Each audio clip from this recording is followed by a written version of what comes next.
তোমরা অনেকেই সবাই বলতেছো যে দিদি বা বৌদি লাইভ স্ট্রিম বাদ দিয়ে ব্লগ ভিডিও দেখাও। তো সেই জন্য তোমাদের কথা অনুযায়ী আমি আজকে ব্লগ ভিডিও দিতে চলছি। আর এই ভিডিওটা কিছুদিন আগেকার করা, তখন আমার মেয়ে খুব অসুস্থ ছিল। তো অসুস্থ ছিল সেদিন আমি ভিডিওটা করছিলাম, কিন্তু ভিডিওটার পোস্ট করা হয়নি। কাজের এত চাপ যে এডিটিং করতে পারিনি। তো ভাবলাম না, তোমরা সবাই বলছো যে আমার ব্লগ ভিডিও দেখতে চাও, তো সেই জন্যই আজকে ব্লগ ভিডিওটা। তো সবাইকে গুড মর্নিং। তোমরা সবাই কেমন আছো? আশা করি ভালো আছো, আমিও ভালো আছি। তো আমার ভিডিওটা এখান থেকে স্টার্ট করছিলাম। সকালবেলা ঘুম থেকে উঠে বাসন মাজছিলাম তখন, কেননা যখন ঘরের আরও কয়েকটা কাজ ছিল ওইগুলো কাজ করে নিয়েছি, কিন্তু দিয়া ঘুম থেকে উঠছিল না। তো অনেকক্ষণ পর দিয়া ঘুম থেকে উঠলো। তো তারপরে আমি যখন বাসন মাজছিলাম তখন দিয়া ঘুম থেকে উঠছিল। তো আমি এখন মাজা হয়ে গেছে, ধুয়ে নিচ্ছি থালাগুলো। তো দিয়া এখন আসলো ভিডিও করার জন্য। আর আমার মা আমার বাবা ঘরের ওইদিকেই আছে, ব্রাশ করছিল, আর আমি এদিকে বাসন মাজছিলাম। আর আজকের আমাদের এখানকার আবহাওয়াটা খুব ভালো ছিল, ঠান্ডা ঠান্ডা আবহাওয়া। তো যাই হোক, সকাল থেকে তো আমার দিনটা খুব ভালোই কাটছিল, কিন্তু কি বলো তো, আমার ছোটো মেয়ের শরীরটা খুব জ্বর, অসুস্থ ছিল। তো সেটা তোমরা দেখতে পাবা। আর ওইদিকে আমি বাসন ধুইছিলাম, আর এদিকে ওর বাবা দোকানে চলে গেছিলো বাজার করতে। ওর বাবার ব্রাশ করা হয়ে গেছে, মুখ হাত ধোয়া হয়ে গেছে। ও আমুড়ি খেয়ে এখনও যাচ্ছে বাজার করতে, সবজি বাজার করতে। জানোই আমার বাবা মা আসছে, আর আমার বাবা মা আসছে অনেক দিন হয়ে গেল, কিন্তু আর 3-4 দিন পরেই ওরা চলে যাবে। তো যাওয়ার সময়টাও চলে আসতেছে। আসার সময়টা দেরিতে আসছে, কিন্তু যাওয়ার সময়টা তাড়াতাড়ি চলে গেল। বাবা মার সঙ্গে কীভাবে যে দিনগুলো কাটে যাচ্ছে কিছুই বুঝতেই পারছি না, কোন দিক দিয়ে চলে যাচ্ছে কিছুই বোঝা যায় না। তো যাই হোক, আমার বাসন মাজা হওয়ার পর এখন আমি কাপড় কাচতেছি, দেখতে পাচ্ছ। আর তোমরা যারা অনেকে বলতেছো না যে আমি শুধু ভিডিও করি, সবসময় আমার কোনো কাজকর্ম নেই, সেজন্য আমি মোবাইল নিয়ে পড়ে থাকি। তো তোমরাও একটু দেখো আমাকে সকালবেলা থেকে কতগুলো কাজ করতে হয়, একটার পর একটা। তবুও তো অনেকগুলো কাজ আমি তোমাদের সঙ্গে শেয়ার করতে পারি না, মোবাইল ধরার লোক নেই, জানোই। আর ওকে দিয়াকে ডাকতেছি, দিয়ার আবার হাত ব্যথা হয়ে যাচ্ছে, ও আবার ভালো মতো করে দিতে চায় না। ছোট বাচ্চা জানোই, একটুতে রাগ হয়ে যায়। তো যাই হোক, আমার জামা কাপড় ধোয়া হয়ে গেছে, অনেকগুলো জামা কাপড় কাচলাম, একবারে ভিজে গেছি। তো ভাবলাম একটু স্নান করে নিই। আর আমি সেদিন একটু শ্যাম্পু করে নিয়েছিলাম, কেননা চুলটা একটু আঠা আঠা হয়ে গেছিলো, আর 3-4 দিন হয়ে গেছে শ্যাম্পু করা হয়নি, সেই জন্য আমি স্নান করে নিয়েছিলাম। তারপর দিয়াকেও স্নান করাই দিয়েছিলাম। দিয়া স্নান করে আসলো, আবার এইদিকে স্কুলের টাইম হয়ে গেছে। তো সেই জন্য ও স্কুলে যাবে, কিন্তু আমার রান্না করতে পারিনি, কেননা কাজগুলো করতে করতে অনেক দেরি হয়ে গেছিলো। তো সেই জন্য, আর ওই যে আমার মা ওখানে দেখতে পাচ্ছ, মা আমার আবার মাছ নিয়ে আসে, তো মা আবার মাছগুলো কাটছিল।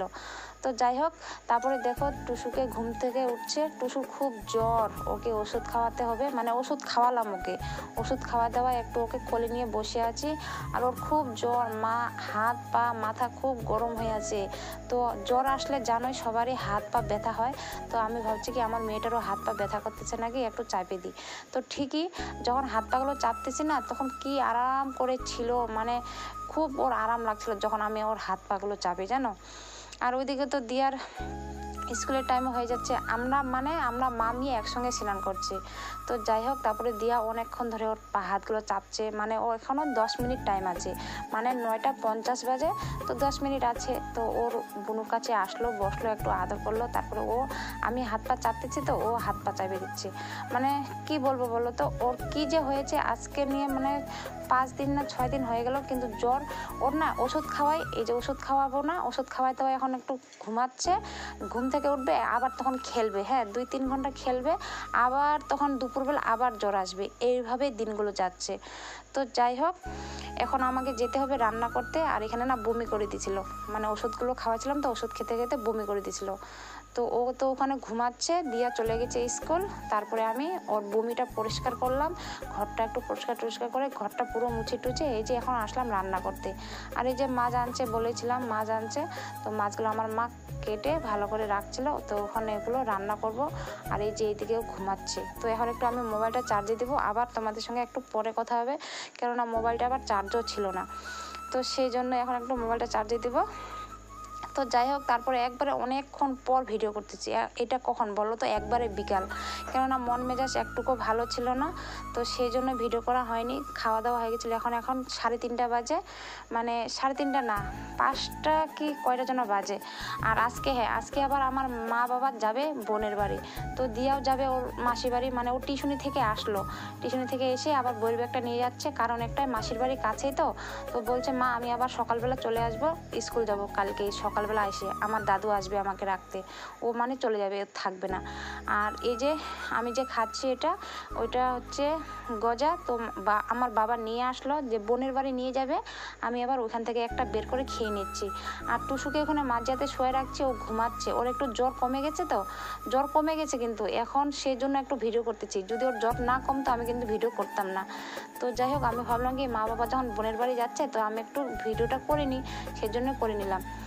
তো চলো ওদেরকে একটু সবাইকে এগিয়ে দিই। আর আমার বাবা বলছিল যা তোকে যেতে হবে না, টুসু ঘুম থেকে উঠে যাবে। আমি বলছি না, উঠবে না, ও একটু আগে ঘুমালো, তো মানে 10 মিনিট আগে ঘুমাইছে, আর ও ঘুমাইছে ভালো হয়েছে। ও যদি না ঘুমাতো না, আমার বাবা মা যেতেই পারতো না, কান্না করতো, ও যেতে চাইতো। তো আমার বাবা মা আজকে বোনের বাড়ি যাচ্ছে, মানে আমাদের বাড়ি 1 সপ্তাহ থাকলো, এখন বোনের বাড়ি 4-5 দিন থাকবে, আবার আমাদের বাড়ি আসবে, কেননা আমার বাবা মা আবার চলে যাবে বাড়ি, মানে আর 3-4 দিন আছে, ওরা চলে যাবে, আর বেশি দিন নেই।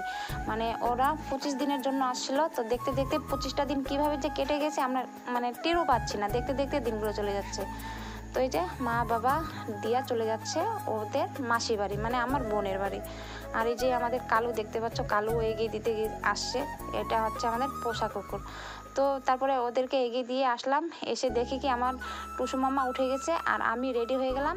তারপরে একটু ঘরটা ঝাড়ু দিয়ে এখন আমরা যাবো ওর পিসি বাড়ি, মানে ওর পিসি আমাকে ফোন করছিল, তো যাই পিসি বাড়ি থেকে আসি, তারপর তোমাদের সঙ্গে কথা হবে। তো টুসুকে এইভাবে নিয়ে যাব, আমি রেডি হলাম, ওই যে ওর পিসি বাড়ি যাবো। এখন একটু শরীরটা ভালো আছে, সুস্থ আছে, আবার রাত্রে আবার জ্বর আসবে, তখন আবার ওষুধ খাওয়া দিতে হবে। আর তারপরে ওর পিসি বাড়ি গেছিলাম, পিসি বাড়ি থেকে আসছি, তারপরে ভিডিও করছি। এখন রাত 9টা বাজে। তো দেখো টুসু এখনও ভালো আছে, আর মানে হালকা হালকা মাথাটা গরম হয়ে আছে, ওকে ওষুধ খাওয়াতে হবে। আর টুসুর যে জ্বর হয়েছিল না, কি বলো তো, ওকে ঝাড়ফুঁক করছি, ঝাড়ফুঁক করে ওর জ্বর চলে গেছে। তো এই ভিডিওটা আমার 2 দিনকার আগেকার করা, তো সেজন্য তোমরা মানে একটু বুঝতে পারবা না। আর পুরো ফুল ভিডিওটা দেখো, তাহলে বুঝতে পারবা। কিন্তু এখন যে আমার বর্তমানে আমার মেয়ে আছে, আমার টুসু, মানে টুসু এখন সুস্থ আছে, ওকে ঝাড়ফুঁক করছি, ঝাড়ফুঁক করে ওর ভালো হয়ে গেছে, কিন্তু ওষুধগুলো কাজে করছিল না, মানে ওকে ছাটা ধরছিল, সেই জন্যই ওর ওষুধগুলো কোনো কাজ করছিল না। আর আমি এতদিন ধরে জানিনি, যখন 4-5 দিন হয়ে গেল জ্বর কমতেছে না, মানে কমে আবার হয়, কমে আবার হয়, তারপরে ঝাড়ফুঁক করলাম, এখন একবারে জ্বর চলে গেছে, আর নেই। তারপরে এই যে এখানে দেখো টুসু কালুকে কি সুন্দর করে বিস্কুট খাওয়াচ্ছে। প্রত্যেক দিন ওদের ডেইলি রুটিন হয়ে গেছে, সন্ধ্যার সময় মানে রাত্রে ওর বাবা কাজ থেকে আসবে, তারপরে ওরা বিস্কুট খাওয়াবে, বাপ বেটি মিলে কালুকে বিস্কুট খাওয়াবে। আর আমাদের কালু যে আছে না, ও বিস্কুট ছাড়া অন্য কিছু খায় না, এরকম হয়ে গেছে ব্যাপারটা। তো যাই হোক, তোমরা অনেকেই আমাকে বলছিলে যে দিদি বৌদি তুমি একটু ব্লগ ভিডিও ছাড়ো, লাইভ স্ট্রিম করো না, তো সেই জন্য ভিডিওটা করলাম। তো তোমরা একটু আমাকে এই ভিডিওতে ভালোবাসা দিও, আর লাইক কমেন্ট করে দিও, ভিডিওটা কার কার ভালো লাগছে একটু জানিয়ে দিও। আর এখন থেকে আমি ভিডিওটা এখান থেকে শেষ করব। আমার মেয়ে দেখতে পাচ্ছ কি সুন্দর খেলতেছে। তো সবাইকে টাটা, গুড নাইট, সবাই ভালো থেকো, সুস্থ থেকো।